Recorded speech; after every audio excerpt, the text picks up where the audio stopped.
Live from Fargo and serving you on TV, online, and on the go. This is Valley News Live at 5. He was sitting with his head in his hands, and I almost thought, well, maybe he's hungry, he needs money, I don't know. We begin with breaking news tonight out of Moorhead. Eyewitnesses tell Valley News Live they saw a man go into Little Caesars there and then run off. The suspect is still on the loose after that armed robbery. Valley News Team's Ashley Bishop was first on the scene and joins us live with much more on this. Ashley? That's right, Stephanie. We're here just outside of 8th Street at the Little Caesars, where the store is still closed at this time. It was robbed shortly after 3 p.m. and only employees were in the store at the time. A masked black man entered showing a gun, then took off and ran north.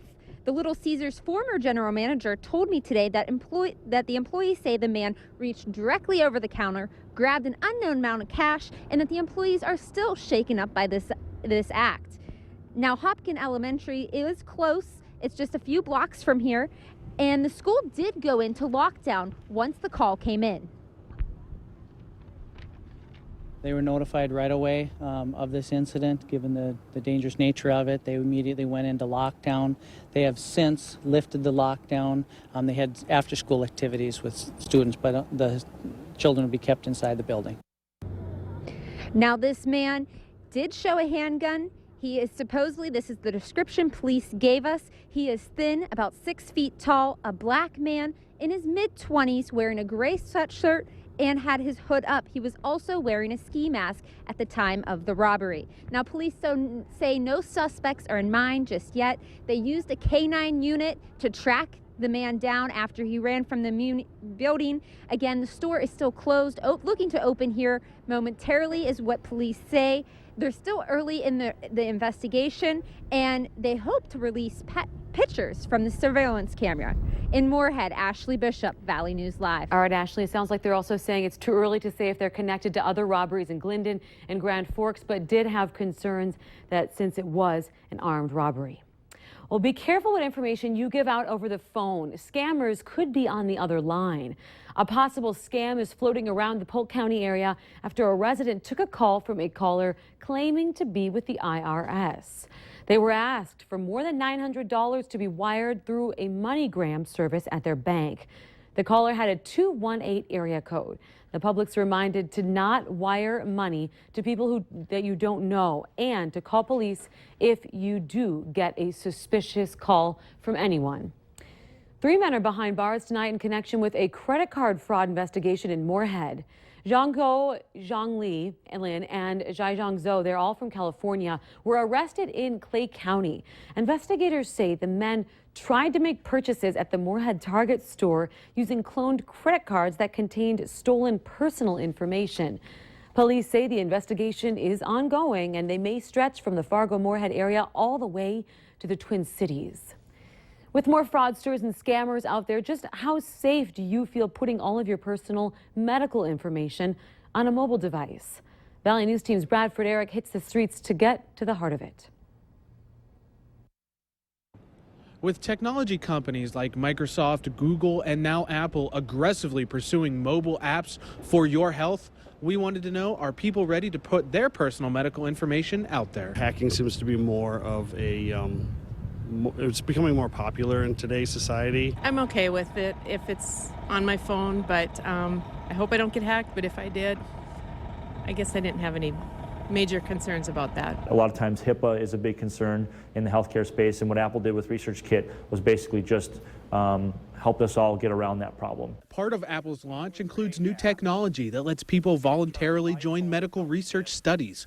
Apple says they won't be looking at the data, but if they're not, then who might be? A lot of the people who are doing this are there to try to figure out how to make healthcare better, and the only way for that to happen is to get more information and more data. The data does not reside on that device, and that's a misconception. Sanford Health says 32,000 patients access their personal medical information via a mobile device through the healthcare company, and security is a major concern. As soon as that patient looks up that information and then closes out, it's gone. Just because your data is private doesn't necessarily mean it's secure, obviously, because of we had with the iCloud hack last year, as well as the Anthem hack this year.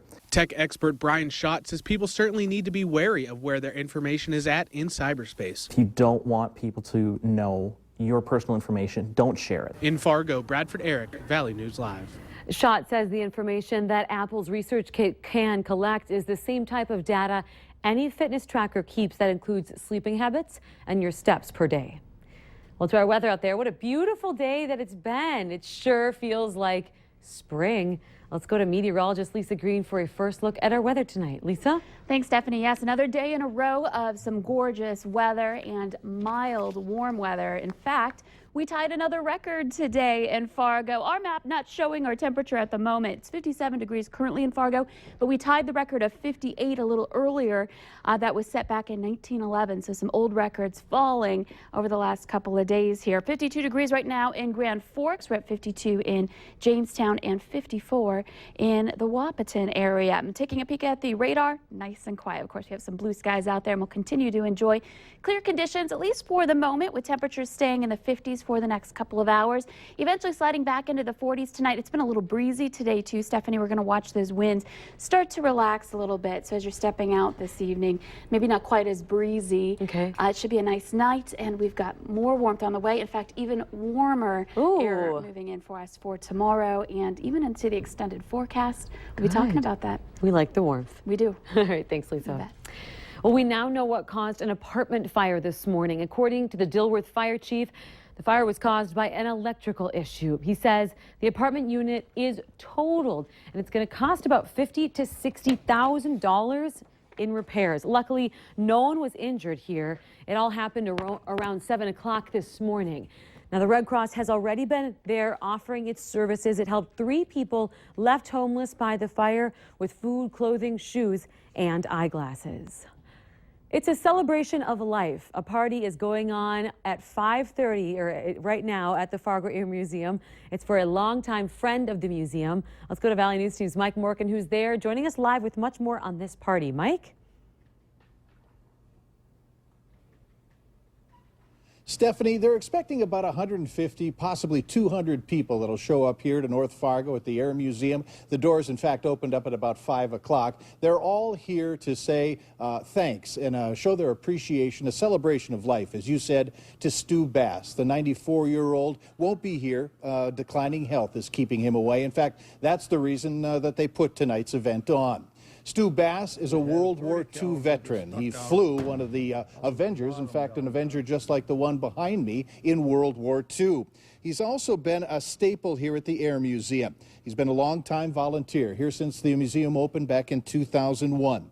Stu is well respected, well liked. The Air Museum wanted to celebrate his life, show their appreciation for all that Stu has done, not only for our country, our community, but the Air Museum as well. Now, this event will continue until 7 o'clock. If you are planning on coming up here to the Air Museum, what they're asking you to do is bring a card, a thank you card, an appreciation, or just saying, well done, a job well done. And what they're going to be doing is doing some videotaping, and also the cards will gather everything up, and they'll show Stu everything at a later date. Steph? A great event for a great man. All right, thanks, Mike. We'll have much more information on this on the Air Museum on Valley News Live at 6 o'clock as well. There's good news for the 40 million Americans with student loans. Repayments may be getting a little easier to understand and manage. Today, President Obama signed a Student Aid Bill of Rights to ensure affordable loan repayment. It is estimated more than 70% of students who graduate with a bachelor's degree incur debt of more than $20,000. The White House says it will have a system in place by next year to better address and oversee complaints from borrowers about lenders and collection agencies. Hillary Clinton answered questions today about her use of a private email account while conducting business as Secretary of State. Now, the press conference took place at the United Nations, where Clinton was at an event that highlighted the rights of females. Clinton acknowledged it would have been better to use a government email address along with the personal one she used, but the likely 2016 presidential candidate insisted she didn't violate any federal regulations or risk exposing sensitive information to security breaches. And while Clinton has turned over about half of the 60,000 emails on her private server to the State Department, she insists the rest are private and not subject to a review. Well, get ready for a one-of-a-kind election of sorts. The public vote to choose a new nickname for UND could garner more votes than any other election in the Valley's history.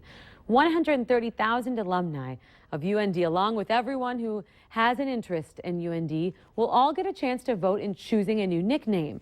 A committee is setting up the process where everyone gets a chance to suggest their favorite nickname online. Then the committee will have the job of narrowing those potential nicknames down to a short list of nicknames that will be submitted for a final public vote. UND's nickname committee is meeting tonight to begin ironing out all the details of how that public suggestion and vote will work. A new nickname could be in place as soon as May. Well, still ahead for us tonight, the record amount of money that Americans are spending to pay for their prescription drugs. It's a gorgeous blue sky day out there, temperatures well above the average, and more to continue. I'll have full details right after this break.